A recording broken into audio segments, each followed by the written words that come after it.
Next is your scope of work. So this is essentially your job plan. So what does your role include at the moment? Where are you working? Any regular clinical roles you might undertake? Any ad hoc roles, so this could include locum work or things that you do now and again. Any things that you might be doing out of hours. It's a good idea to mention the hours and frequency here. Any educational roles you might be doing, so this could include teaching.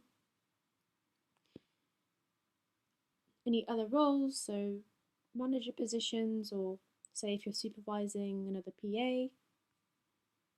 Any changes to your progress, and what do you plan to take place in the next year in terms of your job plan?